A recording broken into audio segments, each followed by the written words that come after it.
Hello everyone, welcome to my YouTube channel. आज हम start करने जा रहे हैं फार्मास्यूटिकल कैलकुलेशन, जो कि एग्जाम के पॉइंट ऑफ व्यू इतना इंपॉर्टेंट है या फिर भी ये कभी कभार एग्जाम में पूछ लिया जाता है। ठीक है, तो चलिए स्टार्ट करते हैं। क्या होता है pharmaceutical calculation? Basically pharmaceutical calculation is one of the most important area of study in pharmacy. एक बहुत ज़्यादा इंपॉर्टेंट चीज़ है फार्मेसी के फील्ड में। ठीक है, it's help in preparing and dispensing of medication. मतलब मेडिसिन जो होता है उसको प्रिपेयर और डिस्पेंस करने में एक बहुत इंपॉर्टेंट रोल प्ले करता है। ठीक है, it's help during analyse to prepare chemical और फाइंडिंग रिजल्ट। मतलब ये हमारी मदद करता है एनालाइज, किसी चीज़ का एनालाइज करने में या फिर किसी केमिकल को प्रिपेयर करने में या उसका रिजल्ट फाइंड करने में। ओके, और an error made in doses calculation can harm a patient.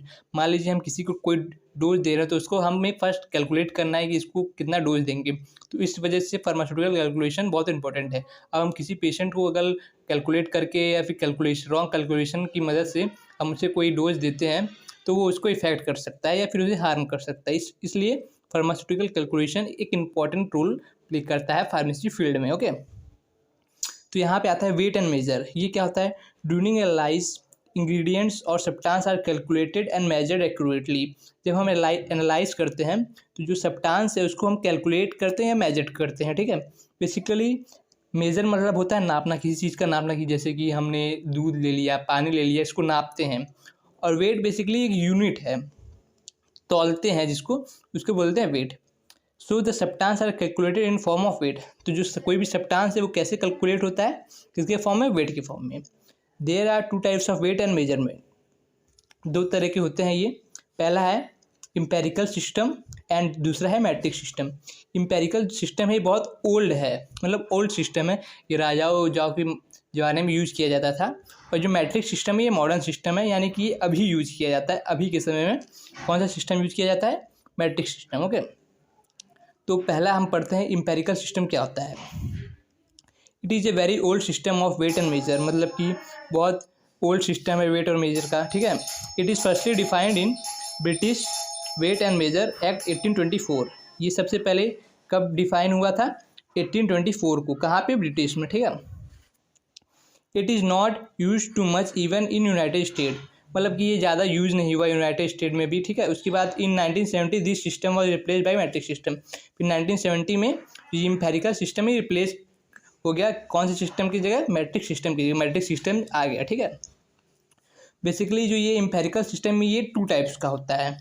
पहला जो है एवोडोपिक सिस्टम है और दूसरा हम बाद में पढ़ेंगे, पहले ये पढ़ लेते हैं कि ये क्या है। ठीक है, एवोडोपिक सिस्टम क्या है? It is use for commercial supply of bulk chemical. मतलब किसी बल्क केमिकल को की सप्लाई के लिए, कोई बल्क मतलब बहुत ज़्यादा अमाउंट में केमिकल हो, उसको सप्लाई के लिए हम इस सिस्टम को यूज करते हैं। ठीक है, तो ये देखिए जैसे कि ये ounces pounds are use as standard system. यहाँ पे पाउंड्स स्टैंडर्ड सिस्टम की जगह पे यूज किया जाता है। ठीक है, जैसे 10Z ये क्या है? ऑकन्स है। ठीक है, इसको equal to 437.5 grain on 1 LB, यानी 1 पाउंड कितना होता है? 100Z, यानी कि ओंस। ठीक है, और दूसरा सिस्टम क्या है? Apothecary system. It was the first system to be use by physician and pharmacist for measurement. मतलब कि ये जो है ये पहला सिस्टम है जो कि कोई फार्मासिस्ट यूज किया था अपने टाइम में। This system originated in Greece. ये कहाँ से ओरिजिनेट हुआ? ये सिस्टम ग्रीस से। यहाँ पे क्या यूज होता है? Pints, quarts and gallons are used as unit of volume. यहाँ पे वॉल्यूम का यूनिट किसकी तरह से यूज होता है? पिंस, क्वार्ट्स और गैलन्स की तरह से। ठीक है, grains is taken as standard of weight, यानी कि ग्रेन्स जो है ये स्टैंडर्ड वेट का लिया जाता है। ठीक है, तो 1 पाउंड एपोर्ट्स 1 LB इक्वल टू 12 ऑन्स होता है। 1 ounce equal to 8 drachms. 1 drams equal to 3 scruples. 1 scruples equal to 20 grams. 1 pound equal to 760 grams. ये सब आपको याद करना पड़ेगा, मतलब इतना इंपॉर्टेंट नहीं है, फिर भी हम याद करना चाहें तो कर सकते हैं। ये ज़्यादा बार एग्जाम में पूछा नहीं जाता है। 1 गैलन इक्वल टू 4 क्वार्ट्स, यानी 8 pint. 1 quart equal to 2 pint और 1 fluid ounces equal to 8 fluid drachms. 1 fluid drachms equal to 3 fluid स्कैपल्स।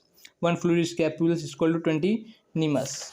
ठीक है, अब चलिए दूसरा सिस्टम पढ़ते हैं। दूसरा सिस्टम क्या है? Matric system. It is created in France. कहाँ पे ये ओरिजिनेट हुआ है? फ्रांस में। कब? 1799 में। It is wisely use system, यानी कि ये बहुत ज़्यादा यूज, इस सिस्टम को यूज़ किया जाता है। यूज्ड, ये किस लिए यूज होता है? For measurement of weight and volume. किसका मेजर करने के लिए? किसी चीज़ का वेट करने के लिए, वॉल्यूम करने के लिए इस सिस्टम को यूज़ किया जाता है। It include unit, metre, litre और ग्राम्स। ये क्या क्या इंक्लूड करता है? ये यूनिट इंक्लूड करता है, मीटर इंक्लूड करता है, लीटर इंक्लूड करता है और ग्राम्स इंक्लूड करता है। It is basically a decimal system. ये कैसा सिस्टम है? डेसिमल सिस्टम है, in which the division and multiplication is done by 10। यहाँ पे मतलब कि जो डिवीजन और मल्टीप्लिकेशन किससे होता है? 10 से होता है, ठीक है। Kilogram is taken as standard unit. यहाँ इसका स्टैंडर्ड यूनिट क्या है? किलोग्राम है। तो यहाँ पे कुछ चीज़ें हैं, यूनिट्स हैं, उसको पढ़ लेते हैं। 0.001 kg, यानी कि 1 किलोग्राम इक्वल टू 1000 ग्राम होता है। 1 hectogram equal to 100 gram. 1 decagram equal to 10 gram. 1 gram equal to 1 gram. 1 decigram equal to 1/10 और 0.1 ग्राम। 1 सेंटीग्राम इक्वल टू 1/100 और 0.01 ग्राम। 1 मिलीग्राम इक्वल टू 1/100 और 0.01 ग्राम। और 1 माइक्रोग्राम इक्वल टू 0.0001 ग्राम। और 1 नैनोग्राम इक्वल टू 0.00000001 ग्राम। जितना भी है देख लीजिएगा। फिर दूसरा है मैट्रिक वॉल्यूम, यानी कि 1 किलो। यहाँ पे कुछ कुछ इंपॉर्टेंट, जैसे कि हम ये 1 किलोग्राम, 1 हेक्टाग्राम, 1 सेंटीग्राम, 1 माइक्रोग्राम, इतना याद कर लेंगे तो आप काफ़ी है, मोर देन इनफ है। ओके। दूसरा है metric volume. 1 kilolitre equal to 1000 litre. 1 litre equal to 1000 millilitre. और 1 litre equal to 100,000, 10 lakh, 10 lakh, यानी कि 10 लाख माइक्रोलीटर। ओके। और जो मैट्रिक लेंथ है, 1 kilometre equal to 1000 metre. 1 metre equal to 1000 millimetre. 1 metre equal to 100 centimetre. 1 centimetre equal to 10 millimetre. ठीक है, ये पूरा हमारा हो गया फार्मास्यूटिक्स कैलकुलेशन। ठीक है, जो कि एग्ज़ाम के में कभी कभार आ भी जाता है, नहीं भी आता है। तो ये पूरा चीज़ हमने आज पढ़ लिया। ठीक है, और thank you for watching. Thank you.